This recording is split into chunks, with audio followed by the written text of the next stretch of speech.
Ruth, capítulo 4.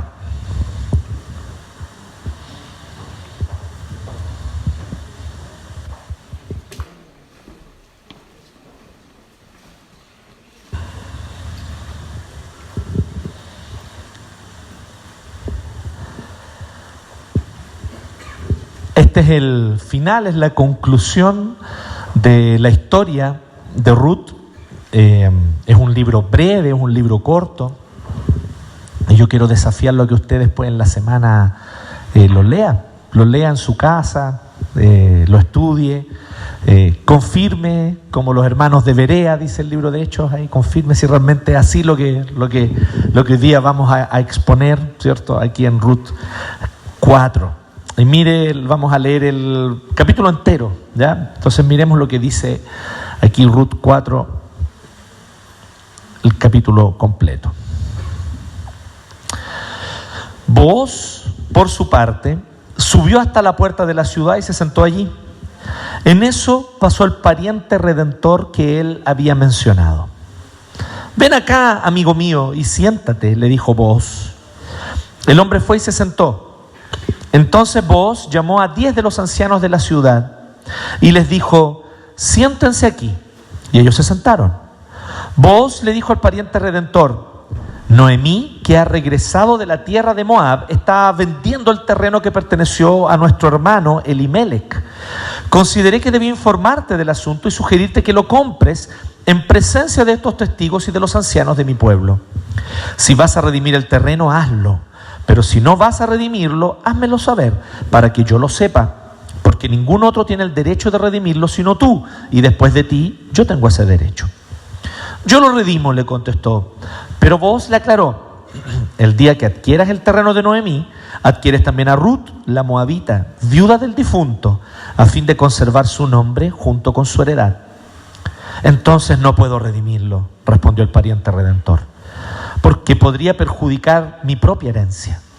Redímelo tú, te cedo mi derecho, yo no puedo ejercerlo. En aquellos tiempos, para ratificar la redención o el traspaso de una propiedad en Israel, una de las partes contratantes se quitaba la sandalia y se la daba a la otra. Así se acostumbraba a legalizar los contratos en Israel. Por eso el pariente redentor le dijo a Booz: cómpralo tú, y se quitó la sandalia. Entonces Booz proclamó ante los ancianos y ante todo el pueblo: hoy son ustedes testigos de que le he comprado a Noemí toda la propiedad de Elimelec, Quilión y Mahlón, y de que he tomado como esposa a Ruth, la moabita, viuda de Mahlón, a fin de preservar el nombre del difunto con su heredad, para que su nombre no desaparezca de entre su familia ni de los registros del pueblo. Hoy son ustedes testigos.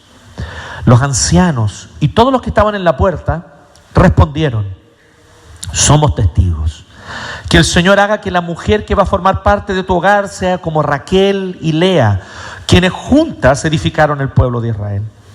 Que sea su nombre ilustre en Efrata y que adquieras renombre en Belén. Que por medio de esta joven el Señor te conceda una descendencia tal que tu familia sea como la de Fares, el hijo que Tamar le dio a Judá. Así que Booz tomó a Ruth y se casó con ella. Cuando se unieron, el Señor le concedió quedar embarazada, de modo que tuvo un hijo. Las mujeres le decían a Noemí: alabado sea el Señor, que no te ha dejado hoy sin un redentor, que llegue a tener renombre en Israel. Este niño renovará tu vida y te sustentará en la vejez, porque lo ha dado a luz tu nuera, que te ama y es para ti mejor que 7 hijos. Noemí tomó al niño, lo puso en su regazo y se encargó de criarlo. Las vecinas decían: Noemí ha tenido un hijo, y lo llamaron Obed. Este fue el padre de Isaí, padre de David. Así que esto es el linaje de Fares. Fares fue el padre de Hezrón. Hezrón el padre de Ram. Ram el padre de Aminadab. Aminadab el padre de Naasón. Naasón el padre de Salmón. Salmón el padre de Booz. Booz el padre de Obed. Obed el padre de Isaí. E Isaí el padre de David. Oremos, hermanos. Gracias, Señor, te damos por tu palabra en esta mañana. Te agradecemos, Señor, porque tú eres dueño, soberano, protagonista de la historia del mundo, de la historia de nuestras vidas. Tú eres el principio y el fin. De ti, por medio de ti y para ti son todas las cosas. Y si algo tenemos que recordar sin duda alguna en este día, que tú nos ordenas separarlos para la adoración a tu nombre, es recordar que todo lo que vivimos, todo lo que somos y lo que tenemos, no se trata de mí, no se trata de nosotros, se trata de ti. Y permite, Dios, que tu palabra, Señor, nos recuerde esta gran verdad. En el nombre de Jesús. Amén. Adquirir un nombre es algo que es súper importante para muchos de nosotros, para muchas personas. Adquirir un nombre es una expresión que está en la Biblia. Y la idea de adquirir un nombre tiene que ver con el poder obtener reconocimiento. Que haya un reconocimiento de lo que soy, de lo que he logrado, de las cosas que he hecho. La motivación de adquirir un nombre o de hacerse un nombre está presente en toda la Biblia de distintas maneras. Y este texto que nosotros acabamos de leer aquí en Ruth capítulo 4 tiene todo que ver con nombre, porque habla de la importancia de tener un nombre reconocido, de tener un nombre que sea famoso y que las personas lo recuerden. Y vemos que esta motivación de hacerse un nombre es algo que está tan presente en la Biblia que lo vemos, por ejemplo, en el caso de la construcción de la Torre de Babel, donde justamente el propósito de ellos era que hacerse un nombre para que todos pudieran reconocerlos y decir: wow, qué grandes cosas, qué grandiosos ellos, qué maravilloso su emprendimiento y qué extraordinarias capacidades tienen. Hoy día eso no ha cesado, de hecho todo lo contrario, está más presente que nunca. Para nosotros es muy importante ser reconocidos, obtener reconocimiento, y que ese reconocimiento implique, por lo tanto, admiración hacia lo que soy, hacia lo que he hecho, hacia lo que he logrado.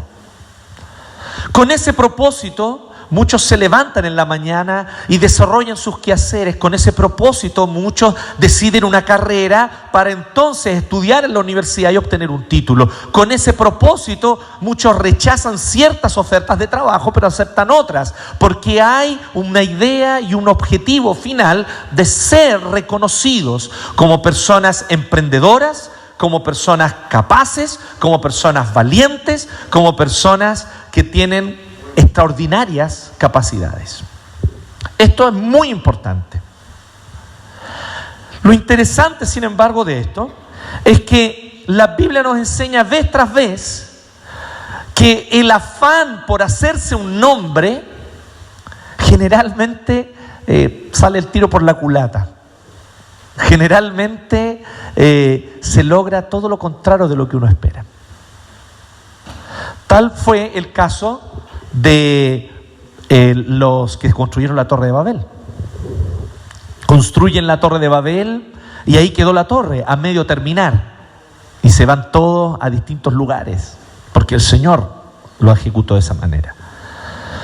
Siempre yo he comentado, por ejemplo, cómo me llama mucho la atención el hecho de que los arqueólogos se dan cabezazos, por así decirlo, tratando de descubrir quién era el faraón de la época en la que Moisés liberó al pueblo hebreo de Egipto.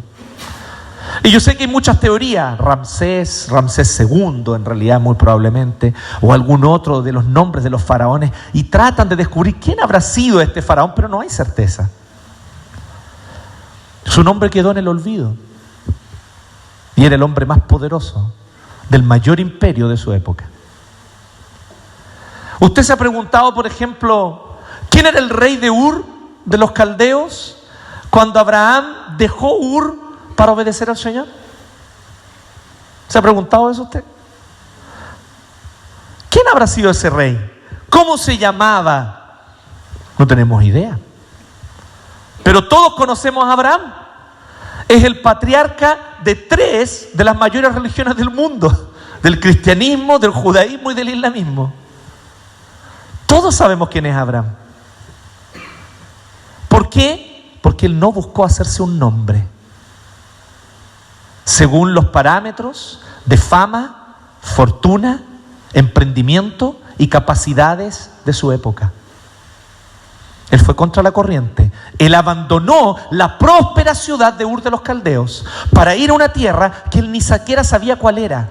Porque Dios le dice así: deja tu tierra y tu parentela a una tierra que yo te mostraré. O sea, ¿qué es lo que le dijo Dios? Empieza a caminar, yo después te voy a decir dónde vamos. Y la fe de Abraham fue tal que él tomó sus cosas y se fue. Y todos hoy día sabemos quién es Abraham. Cierto predicador solía decir algo muy interesante, que nosotros hoy le ponemos a nuestros hijos Pablo y a nuestros perros Nerón. El emperador del mayor imperio de su época es sinónimo para nosotros de una bestia salvaje.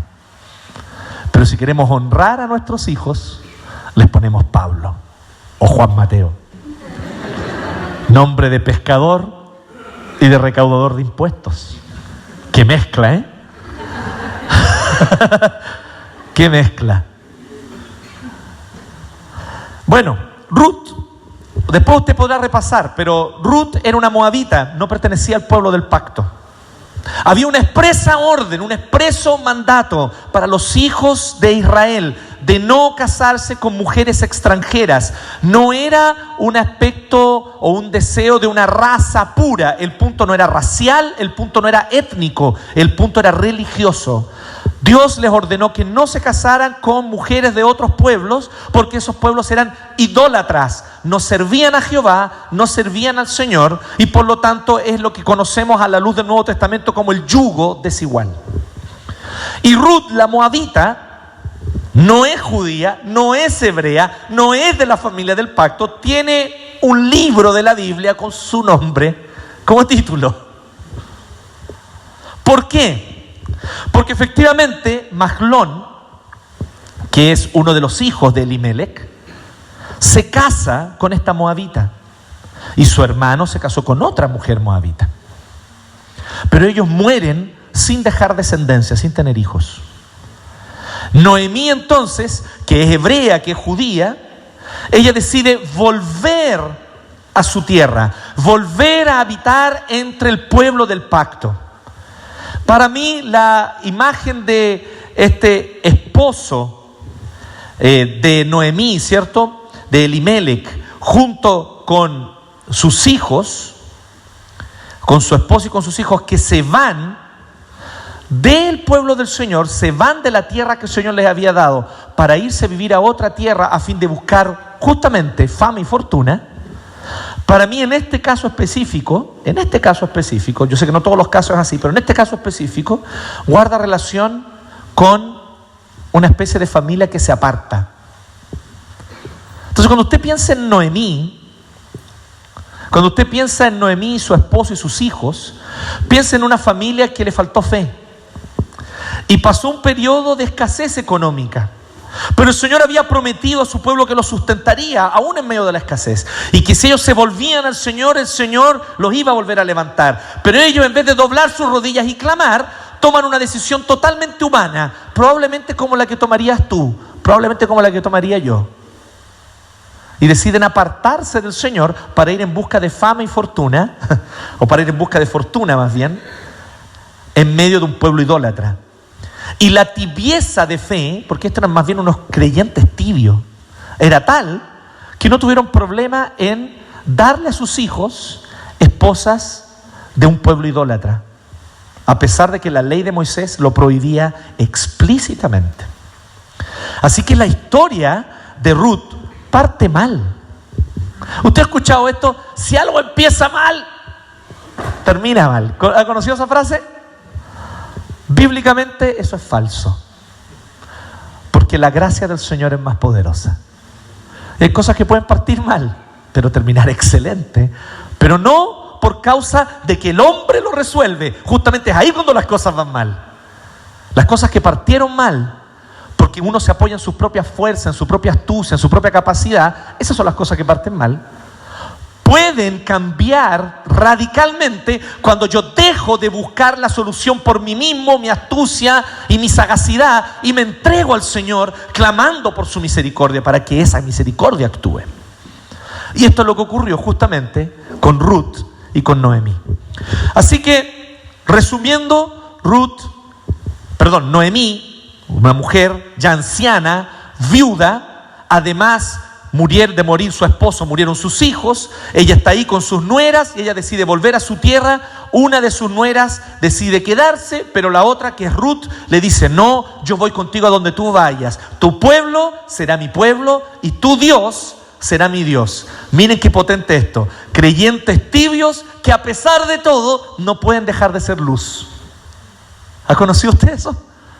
Es curioso eso, ¿cierto? Pero pasa, ¿no? El Señor hace unas cosas increíbles. Nosotros siempre pensamos que Dios solo actúa a través de personas súper consagradas. Pero Dios es Dios. Dios es Dios. Y aquí en este caso, Noemí termina siendo un testimonio para Ruth, la moabita, de tal manera que decide: tu Dios será mi Dios. Y ella decide abandonar a los ídolos para servir a Jehová. Y eso ya en el primer capítulo. Así que ellos se vuelven a su pueblo, están pobres, pero había todo un terreno que pertenecía a Elimelec. Había todo un terreno que pertenecía por derecho a Elimelec. Así que Noemí vuelve para tratar de ver la manera de que alguien compre ese terreno, y eso implicaba que esa persona, al comprar ese terreno, le tendría que permitir a ella, por ser viuda de Elimelec, vivir allí hasta su muerte. Y una vez que ella muriera, ese terreno sería del que lo compró. ¿Se entiende? Así era la costumbre. Esta era la cultura que había en Israel en ese tiempo. Ellos debían, por lo tanto, sustentar a la viuda, permitirle vivir ahí hasta su fallecimiento. El problema es que aquí no había solamente una viuda anciana, había también una viuda joven, que es otra historia, ¿cierto? Todos nosotros conocemos historias de viudas jóvenes, ¿cierto? Y algunas historias no son tan... Pero hay historias porque ¿qué es lo que generalmente una viuda joven se va a caracterizar? Una viuda joven va a buscar un esposo. Incluso una recomendación bíblica esa, de que pueda encontrar un esposo, que cuide de ella y que cuide de su familia, y sobre todo si tiene hijos. Aquí tenemos una viuda anciana, no es mayor problema. Le compro el terreno y ella vive, ¿y cuánto más va a vivir? 10, 15, 20 años, a lo sumo. Pero con una viuda joven era complicado, porque significaba entonces que esta viuda joven podía con todo derecho volver a casarse y tener un hijo con aquel que se casó, y entonces ese terreno tendría que, por lo menos una parte de él, heredarlo a su hijo. ¿Me siguen la idea?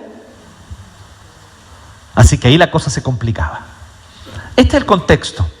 Hay muchas aventuras ahí entre medio. Hay una historia medio romanticona de cómo Ruth, ¿cierto?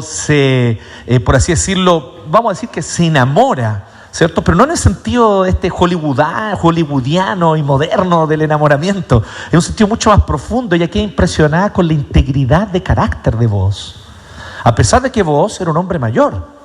Y el mismo Booz le dice, y le agradece, le dice: gracias por fijarte en mí. Tú podrías haberte fijado en cualquier muchacho joven, un hombre más fuerte, y te fijaste en mí, que soy un viejo solterón. ¿Sí? Eso es básicamente lo que Booz le dice. ¿No les parece maravillosa la Biblia? Que habla de cosas tan concretas, de cosas que son tan reales, que nosotros vivimos en nuestro día a día, en nuestra cotidianidad. La Biblia no nos habla de un mundo paralelo, nos habla de cosas reales, cotidianas.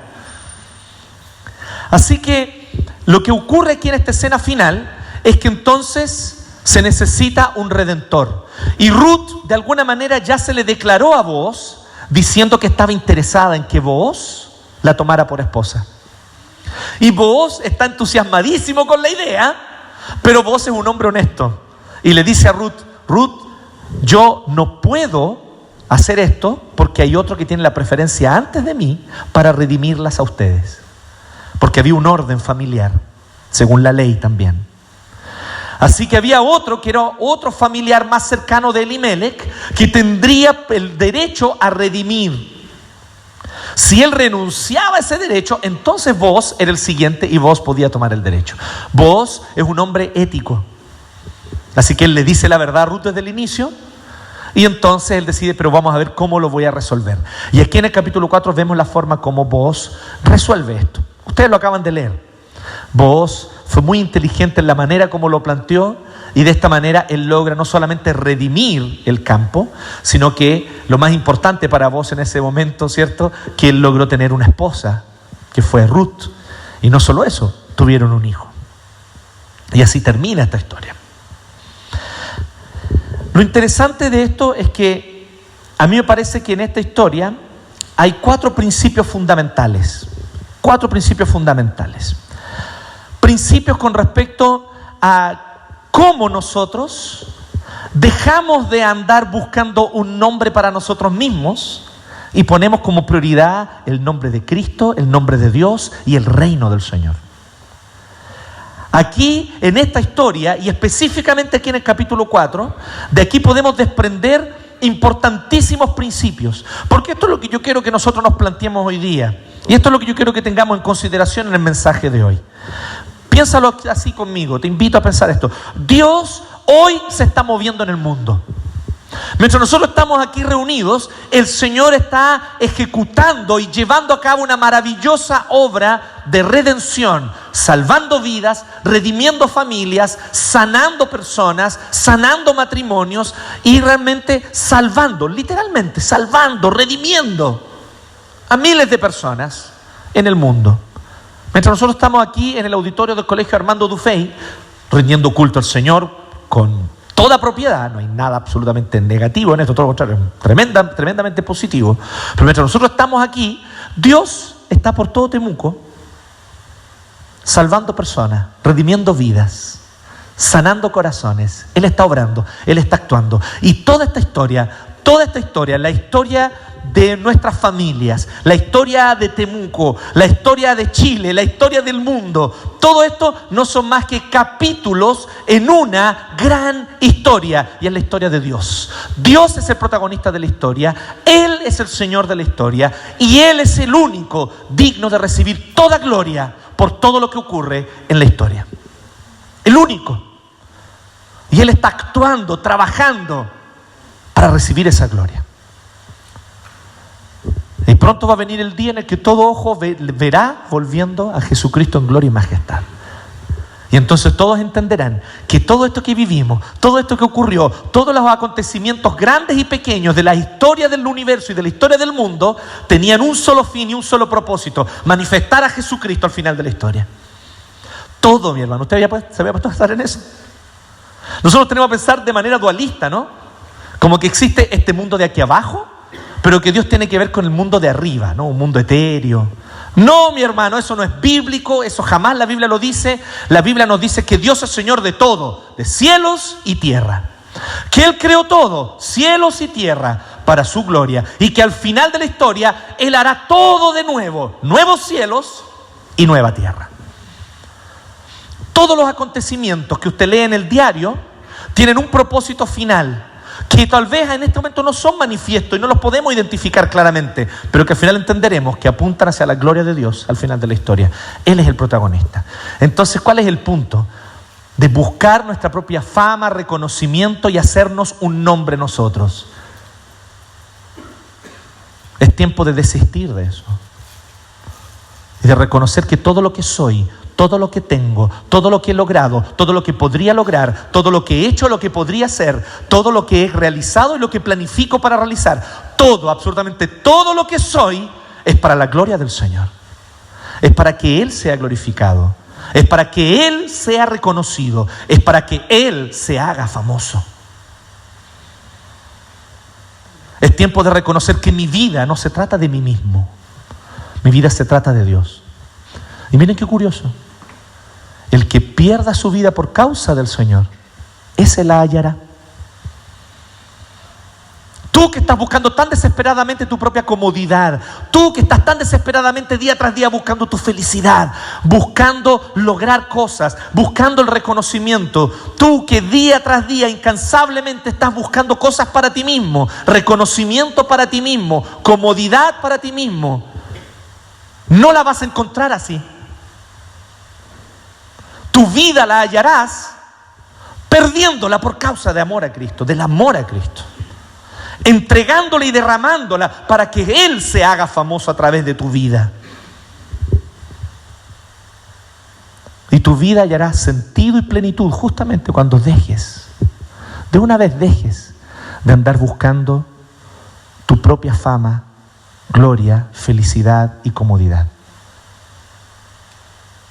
Aquel que pierda su vida por mi causa, dice Jesús, ese la hallará. ¿Quién me garantiza esto? Por eso se trata de fe. Y esta historia de Ruth 4 justamente nos muestra bajo qué principios nosotros nos unimos a la historia de Dios. Bajo qué principios nosotros nos unimos a la historia de Dios. Dejamos de pelear, de esforzarnos, de trabajar arduamente, incansablemente por nuestro propio pequeño imperio. ¿Cuándo dejamos nosotros de hacer eso? Y empezamos entonces a vivir por el propósito que hay que vivir, el reino de Dios. Busca primeramente el reino de Dios y su justicia. Y todas estas otras cosas que tanto te preocupan, te aquejan y te quitan el sueño, te serán añadidas. Esa es la promesa del Señor. Y yo no he visto jamás a Dios fallar a una siquiera de sus promesas. Y te aseguro que tú tampoco lo verás. Jamás Dios ha fallado a una sola de sus promesas. Busca primeramente el reino de Dios. ¿Bajo qué principios? Primero, bajo el principio de la entrega y de la autorrenuncia. Esto es lo primero que estamos diciendo. Y esto es lo que vemos en el ejemplo de Booz. ¿Por qué? Porque aquí está el contraste entre Booz y el otro familiar que tenía prioridad sobre él para redimir el terreno de Noemí. No era un territorio, no era tan grande, era un terreno. Cuando yo busco el interés propio antes que los intereses del reino de Dios, entonces yo termino apartado de la historia de Dios. No soy parte de lo que Dios está haciendo. Y al no ser parte de la historia que Dios está haciendo, me autoexcluyo, mi vida pierde su sentido, pierde su propósito y pierde el motivo para el cual fui creado. No es de extrañarse que por lo tanto en ese lugar donde he buscado incansablemente mi propia comodidad y felicidad, haya todo tipo de estrés, depresión, falta de propósito, sentimiento de vacío. Porque no estoy viviendo aquello para lo cual fui creado. Fui creado para que Dios se glorifique en mí, no para buscar mi propia autoglorificación. No es de extrañarse, como comentábamos ayer, que nuestra sociedad se caracterice por lo que algunos expertos han llamado, ¿cierto?, de una verdadera epidemia de trastornos psicológicos. Porque estamos demasiado empeñados en vivir por nuestra propia autoglorificación, autosatisfacción y autocomodidad. Y cualquiera que busque desesperadamente su propia vida la perderá. Pero cualquiera que la pierda por causa de Jesús, ese la hallará. Aquí está la sanidad para nosotros. Incluso la sanidad psicológica, sí. Está aquí. Entonces, este principio lo vemos la diferencia entre vos y el otro hombre. Ahora, ¿cómo se llama el otro hombre? ¿Se fijaron en ese detalle? Búsquelo ahí en todo Ruth 4, échale una mirada ahí. ¿Lo encuentran? De nuevo no está el nombre. Pero vos, sabemos quién es. Vos es el abuelo del rey David. Ni más ni menos, el abuelo del mayor rey de Israel. ¿Sí? Del mayor rey de Israel. Porque en términos sin duda de obediencia y servicio al Señor y entrega a Dios, a pesar de todos los pecados gravísimos cometidos, David fue el mayor rey de Israel. Salomón no se le compara en estos términos. Salomón sí tuvo más riqueza, pero David fue un rey conforme al corazón de Dios. Entonces, cuando nosotros miramos lo que sucedió, ustedes van a ver que él llega y ¿qué es lo que hace vos? Lo cita en la puerta de la ciudad, porque la puerta de la ciudad era el lugar donde se hacían los acuerdos, era el lugar donde se firmaban los contratos, era como la notaría de la antigüedad. Así que allí en la puerta de la ciudad se juntaban y él llamó a 10 ancianos y los reunió y les dijo: miren, quiero que ustedes sean testigos de esta conversación. Y entonces él viene y le dice así: Porque déjame decirte que no tiene nombre esta persona, pero él es llamado de una manera. Dice así, que Booz estaba allí, en la puerta de la ciudad, se sentó y pasó el pariente redentor que él había mencionado. Entonces le dijo, ven acá, estoy leyendo el verso 1, ven acá, amigo mío, y siéntate. ¿Se fijaron qué dice eso? Peloni almoni, en el hebreo. Peloni almoni. ¿Y qué es Peloni almoni en el hebreo? Es como, fulanito. Y es el único dato que tenemos sobre esta persona. No sabemos cómo se llamaba, no sabemos de quién era hijo, no sabemos nada. Solo sabemos que él era fulanito, Peloni almoni. Y así quedó por los siglos. Amén. Nadie más se acordó de su nombre, nadie más sabe cómo se llama el compadre. Él fue fulanito. ¡Ey, fulanito, siéntate aquí!, le dijo. Y el hombre fue y se sentó. Y entonces Booz llamó a Dios de los ancianos y le dijo a este pariente redentor, Noemí, y le explicó todo lo que ocurrió. Regresó de Moab, hay un terreno que es de Elimelec. Elimelec es nuestro pariente, ¿cierto? Le llama nuestro hermano Elimelec, nuestro pariente.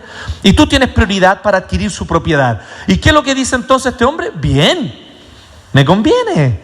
Aumento mis propiedades, tengo una propiedad más para mí. La señora viuda muere, debe haber pensado, y ese terreno va a ser mío. ¿Qué es lo que él pensó? Sí, estoy dispuesto a hacer un bien para Noemí, porque le iba a hacer un bien a Noemí. Le iba a permitir tener sustento hasta su muerte. Pero dijo, le voy a hacer un bien a Noemí, pero al final, ¿quién es el que va a ganar? Yo. Eso es lo que él pensó. Cuando tú entras en el reino de Dios, pensando que al final puedes tener un beneficio propio para ti, entonces en la historia de Dios eres excluido y pasas a ser un Peloni almoni, un fulanito de tal. Porque este hombre estaba dispuesto a redimir el terreno siempre y cuando él lo obtuviera todo al final. Pero entonces cuando Booz le dijo, pero también está la viuda joven, y ahí él dijo, opa, a ella no me conviene. La viuda joven encuentra un esposo, tiene un hijo, ese hijo va a tener derecho a parte de la propiedad. No, mejor que no. Cuando nosotros funcionamos con las lógicas de lucro, ganancia, reconocimiento de este mundo y pensamos que podemos participar de la gloria del reino de Dios con las lógicas de los imperios de este mundo, somos excluidos de la historia de Dios. Usted va a ver eso vez tras vez en la Escritura. Y usted va a ver eso vez tras vez en la historia de la iglesia. ¿Usted sabe cuál era la gran esperanza de la iglesia católica para restaurar su gloria al inicio del siglo XVI? Johann Tetzel. ¿Y hoy día quién es Johann Tetzel? El sinvergüenza que vendía indulgencia. Así lo conocemos todos nosotros.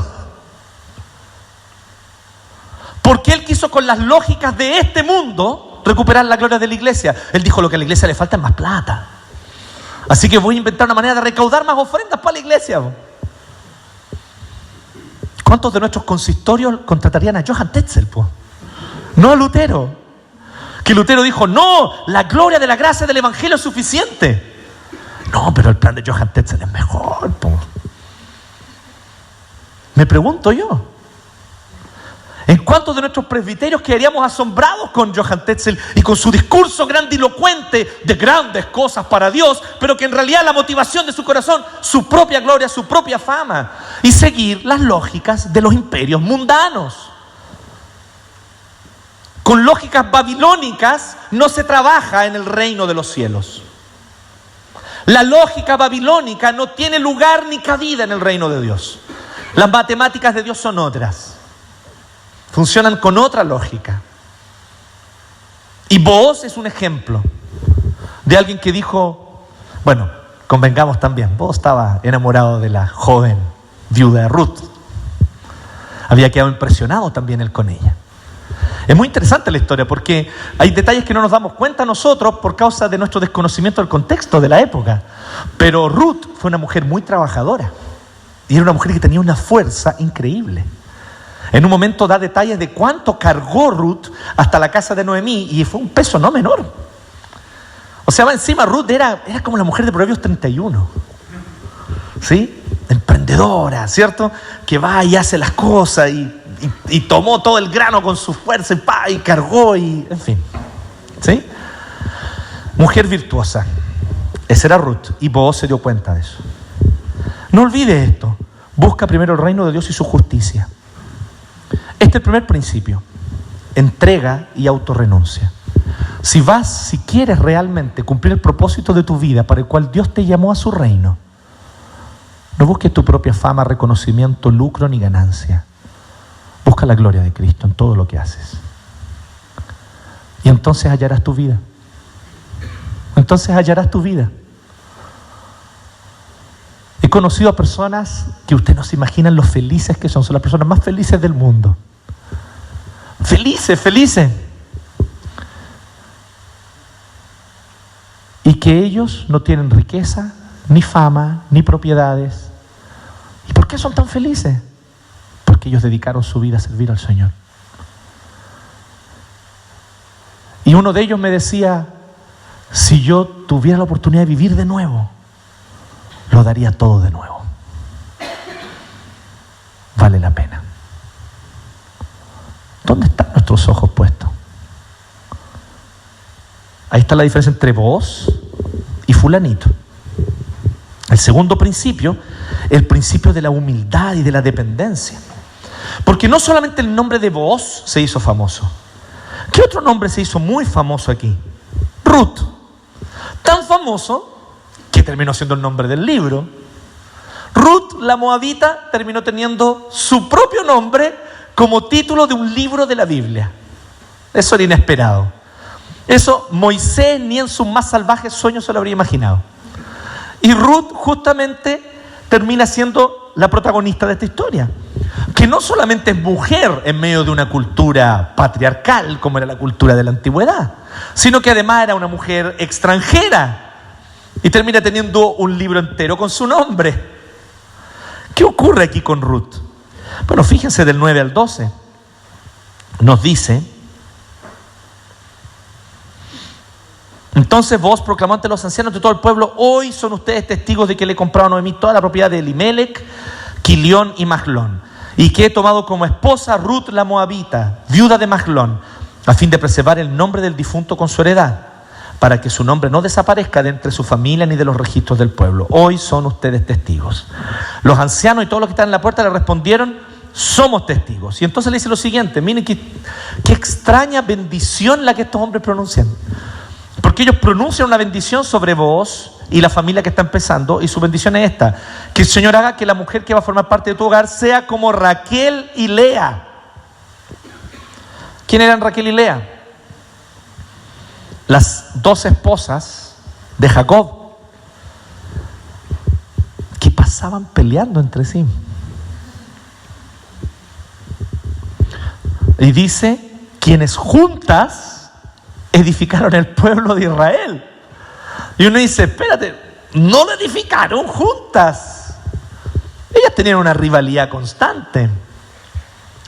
Claro, desde esta perspectiva, ellas edificaron juntas el pueblo de Israel. Nos está hablando de mujeres pecadoras, de mujeres que en muchos momentos tenían grandes y profundos defectos de carácter. Luego nos dice que seas un hombre ilustre en Efrata y que quieras renombre en Belén, que por medio de esta joven el Señor te conceda una descendencia tal que tu familia sea como la de Fares.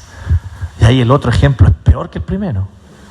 El hijo que Tamar le dio a Judá. ¿Y quién fue Tamar? Rápidamente, Tamar fue una mujer que fue engañada por Judá y su familia, habiendo quedado viuda de uno de los hijos de Judá. Y ellos le dijeron: ándate a tu casa y te vamos a llamar algún día para que te cases con uno de mis hijos más chicos. Nunca la llamaron. Tamar, sin embargo, tenía una cosa aquí, una cosa muy curiosa. Ella quería ser parte de esta familia y ella quería tener un descendiente de esta familia, porque ella sabía que estaba la bendición del pacto en esa familia, a pesar de que Tamar era cananea, extranjera, igual que Ruth la moabita, pertenecía a un pueblo idólatra, cananea. ¿Y qué hizo Tamar? Se disfrazó o se vistió como prostituta. ¿Qué significa esto? En la antigüedad se cubrió el rostro, se puso un velo, las prostitutas no se les veía la cara. Entonces se cubrió el velo, con un velo el rostro, y Judá, su suegro, que estaba bien puesto, después de la fiesta de la trasquilación de las ovejas, porque dice que estaba en la fiesta de la trasquilación de las ovejas, esas fiestas se caracterizaban por tener mucho alcohol. Él entonces ve a esta mujer, a esta prostituta que se le ofrece, y en realidad él no tenía idea, él nunca supo que era su propia nuera. Y no solo se acostó con ella, sino que quedó embarazada. Qué terrible historia, ¿no? Y uno dice, ¿qué pasa con la Biblia? ¿Cierto? ¿Qué onda con la... ¿Por qué la Biblia ¿Qué cosas tan terribles? ¿Cuánto pecado? ¿Cuánta inmoralidad? Y sin duda alguna, al pecado hay que llamarlo pecado, a la inmoralidad hay que llamarla inmoralidad. Pero algo muy interesante ocurre. Judá después se entera, hey, tu nuera que había quedado viuda de tu hijo está embarazada. Y Judá se enoja. ¿Pero cómo? Tráiganla para acá para que la apedreemos, dijo Judá. Claro, no tenía idea que él mismo la había embarazado. Pero Tamar, que era muy astuta, había guardado algunas pertenencias personales de Judá esa noche. Así que ella simplemente mostró y dijo, el hombre que me embarazó es el dueño de estas cosas. ¿Cuál fue la respuesta de Judá? Es maravillosa la respuesta de Judá. Porque aquí es donde está la clave. La clave no es solamente que el pecado es parte de la naturaleza humana y es parte incluso de la naturaleza de los hijos del pacto y de los hijos de Dios. Forma parte de esta lucha constante que hay en nuestro corazón. Pero no solamente aquí está el pecado, sino que hay algo más profundo. Hay reconocimiento por causa del pecado y genuino arrepentimiento. ¿Y qué hace Judá? Ciertamente es ella más justa que yo. Judá no empezó a dar un montón de excusas diciendo, ¿por qué Tamar? No, es que en realidad es que si ustedes supieran. No, yo he pecado y ella es más justa que yo, no la apedreen. Y dice que Judá nunca más la volvió a tocar. Y que incluso el texto da a entender claramente que si él hubiese sabido que era su nuera, nunca lo habría hecho. Lo cual no justifica su pecado, porque igual en su mente se estaba metiendo con una prostituta, ¿no? No es menor. Así que ahí viene Fares, el hijo que Tamar le dio a Judá, de donde venía justamente Booz, de ese linaje. ¿Qué significa esto? Que la clave para participar de la historia de Dios es dejar de confiar en nuestra propia autojusticia, porque no la tenemos. Por eso que es tan terrible y tan contraproducente que la cultura evangélica consista tanto en ser de esta manera, comportarte de esta forma. No hagas eso porque eso es de impíos. No estamos diciendo que no haya parámetros claros. Por supuesto que los parámetros deben ser claros. Pero ¿de qué se trata la vida cristiana a la luz del Evangelio? Se trata de pecadores y pecadoras que han sido redimidos por gracia, que son invitados a participar de la historia de Dios por gracia. Y en la genealogía del mismo Señor Jesús, ¿qué mujeres son mencionadas? Justamente Tamar, justamente Ruth, la moabita, e incluso después Betsabé, la que fue esposa de Urías. ¿Cuál es la clave? Reconocer que nuestra autojusticia no es la que va a construir el reino. Y es muy interesante esto, porque esto no significa, entonces el pastor está diciendo que le dé rienda suelta al pecado. Yo no estoy diciendo eso. Lo que estoy diciendo es que no dejes de reconocer que la inclinación de tu corazón es de continuo hacia el mal. Que no dejes de reconocer que autojusticia no tienes y que la única justicia que vale delante del Señor es la de Cristo, que te representa delante del tribunal. Y mientras menos tú dependas de tu sagacidad, de tu astucia, de tus fuerzas y de tu autojusticia, mira qué curioso, mientras menos hagas eso, menos vas a pecar, porque más vas a depender de Dios. Esa es la clave justamente. Miren, Steve Brown, profesor del seminario Reformed y un autor que a mí me gusta mucho, Steve Brown dice una frase que a mí me dejó pensando. La razón por la que somos malos, ¿sabe usted cuál es? La razón por la que somos malos es por tanto que nos esmeramos en ser buenos. Yo nunca me había puesto a pensar en eso, pero es bastante bíblico. La razón por la que somos malos es porque nos esmeramos demasiado en ser buenos. ¿Qué quiere decir esto? Hay que entender bien la frase. Que me apoyo demasiado en mis fuerzas, mi autodisciplina, mi sagacidad, mi astucia para no pecar. Y en realidad, ¿de quién debo depender para huir de la tentación? De Cristo, del Espíritu Santo, del Evangelio. Dejar de confiar en mi autojusticia es la clave para abandonar el pecado. Pero usted me dirá, pero a mí me ha ido bastante bien con mi autodisciplina. He logrado muchas cosas con mi autodisciplina. ¿Sabes cuál es la más terrible de las cosas que has logrado? Orgullo, que te aleja del Señor. Entonces es un problema esto de enfocar la santidad en el autoesfuerzo o de querer ser santos a partir del autoesfuerzo. Porque el problema con el buscar santidad a partir del autoesfuerzo es que no acudimos al Cristo, a la cruz ni a la gracia y no dependemos de Él. Y todo el punto de la vida cristiana es aprender a depender de Dios. En tercer lugar, la historia de Dios es una historia de redención, restauración y gozo. Así que aquí hay un tercer principio, el principio de la fe y de la esperanza, que dice del 13 al 17, así que Booz tomó a Ruth, se casó con ella. Ruth ya no está más viuda, ahora tiene un esposo. Cuando se unieron, el Señor le concedió quedar embarazada. No sabemos bien por qué, pero en aproximadamente 10 años que ella estuvo casada con Mahlón, nunca quedó embarazada. Tal vez Mahlón era infértil, no lo sabemos.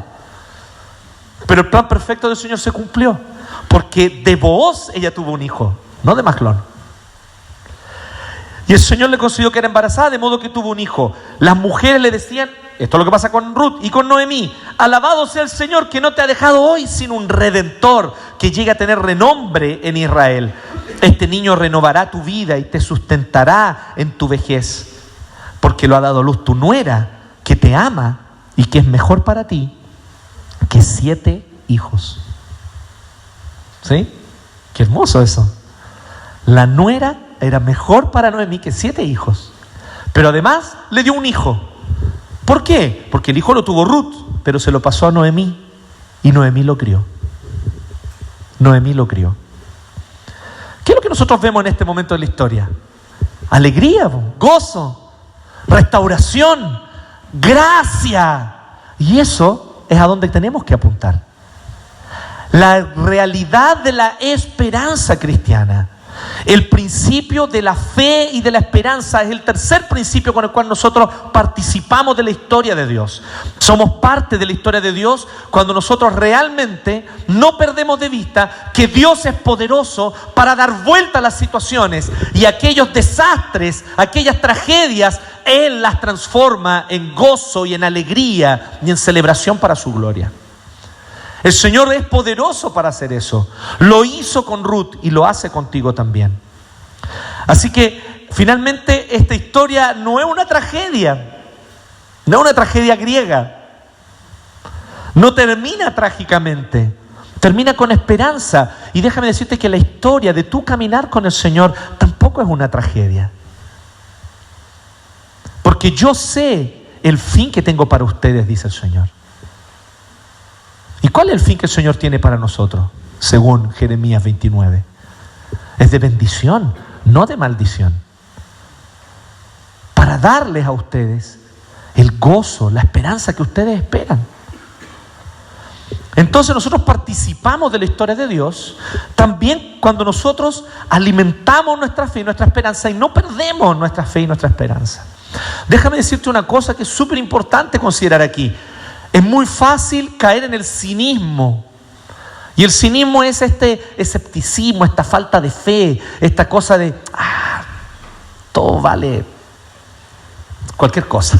Ustedes saben lo que quiero decir. La vida no vale nada. La vida no vale nada. Nada tiene propósito. ¿Sabes qué? Al final todo sale mal. ¿Conoces el cinismo? Esa falta de confianza, esa idea de que si algo puede salir mal, va a salir mal. Y que ¿sabes qué? ¿Para qué nos esmeramos tanto si total no se sacan? Todo es vano, todo es vanidad. Nada vale nada. Esta idea que está muy presente en muchos de nosotros es la idea que tenía en su corazón el autor del Eclesiastés. Él miró todas las cosas y dijo, todo es vanidad, todo es vanidad. Pero el Eclesiastés nos deja una lección súper importante. Que el cinismo no nos lleva a ningún lado. Porque el cinismo no es real. El cinismo, aunque parece realista, no es real. La verdad es que el Señor puede dar y da vuelta las situaciones de amargura. La verdad es que el Señor puede tomar una tragedia y transformarla en una comedia. La verdad es que el Señor puede tomar una situación de crisis, de dolor, de amargura, de pérdida, incluso de muerte, y transformarla en una situación de gozo, de celebración para su gloria. Y el Señor lo hizo con Ruth. El Señor lo hizo con Booz, que ya anciano pensó, no voy a tener descendencia, nadie se va a casar conmigo, ¿a quién le voy a interesar? Pero ahí Booz, en el momento menos esperado tal vez, obtuvo la esposa que tal vez en su corazón por años él anheló y nunca tuvo. El principio de la fe y la esperanza. Noemí es maravilloso porque Noemí significa dulzura. Y cuando ella llega al inicio del libro de Ruth, ella vuelve a su ciudad, ella vuelve a Belén, vuelve a su tierra, ella le dice a todos, no me llamen más Noemí, porque no soy Noemí, ahora soy Mara. ¿Qué significa Mara? Amarga. Ya no soy más dulce, ya no hay dulzura en mi vida, hay amargura. Y tal vez tú en este momento eres como Noemí, diciendo, no, ya no me llamen así, porque ya no hay dulzura en mi vida, hay amargura en mi corazón, hay amargura en las experiencias que he vivido, he sufrido decepciones, he sufrido dolor, frustraciones, he perdido a gente que amaba. Y siento que todo esto que estamos haciendo no sirve para nada, que toda la vida que yo vivo no va a ni un lado. Y en eso te pareces al autor del Eclesiastés. En eso te pareces a Noemí, cuando vuelve a Belén. Pero el Señor te dice, no, yo sé el fin que tengo para ustedes. Yo sé el fin que he determinado para ustedes. Y es de bendición, no de maldición. Les daré el fin que ustedes anhelan. Habrá gozo para sus corazones. Hay esperanza para ti. Esta historia no ha terminado. Es como cuando uno va en la mitad de la película y en la mitad de la película ocurren puros desastres. ¿Han visto películas que son así? Y uno va a la mitad de la película y dice, uy, pero todo le sale mal al protagonista. Y uno se afirma la cabeza y dice, pero no, qué terrible. Y uno ve, ahora que en el Netflix uno puede ver cuánto le falta, ¿no? Entonces, pero todavía faltan 50 minutos. Pues no, falta mucho, en algún momento se va a resolver esto. Y ahí uno ve y al final se resuelve el tema de las maneras más inesperadas, porque si los guionistas son muy creativos, ¿no? Si algo los guionistas son es que son creativos. Y dice, dio vuelta a toda la situación.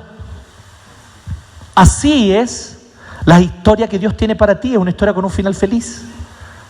No un final Disney, pero un final feliz. Entonces, ¿cómo te vas a desanimar si recién van 20 minutos de película, por hermano? Y uno a los 20 minutos de película ya está, no, esta película no, muy terrible, me voy. ¿Qué es lo que uno le diría a la persona? No, siéntate, vela hasta el final, se ha terminado. Eso es lo que el Señor te dice hoy. Esto no ha terminado, esto está recién empezando. Aunque haya sido golpeado por la tragedia, aunque haya sido golpeado por el dolor, aunque haya sido golpeado por la decepción, déjame decirte que tu confianza debe estar puesta en Él, en el Señor. Él es el dueño de la historia, Él es el protagonista. Ningún hombre, ninguna persona. No pongas tu esperanza en seres humanos, porque ahí sí hay tragedia. Ni siquiera en ti mismo. Pon tu esperanza en el Señor. Él conduce todas las cosas al fin glorioso que Él quiere conducirlas. El cuarto y final principio, el principio, por así decirlo, de la gota en el océano, que es la consecuencia de todo lo demás. ¿Y qué es la gota en el océano? Es un principio bien sencillo. Que la gota, cuando está solita, no es nada. El viento la lleva para acá, para allá, ¿no? Y no aporta en nada, ¿cierto? No aporta en nada, una gotita no aporta en nada. Pero cuando esa gotita deja de ser una gota individual y se hunde en el océano, o cae en el océano, ya dejó de ser una gota, po. Ahora es mar. ¿Y qué es el mar? Una fuerza impetuosa que hunde barcos, que le cambia las formas a las rocas, ¿cierto? Que produce erosión, que se traga las playas. Eso es el mar. Un lugar donde habita un montón de vida, ¿cierto? Habita un montón de vida.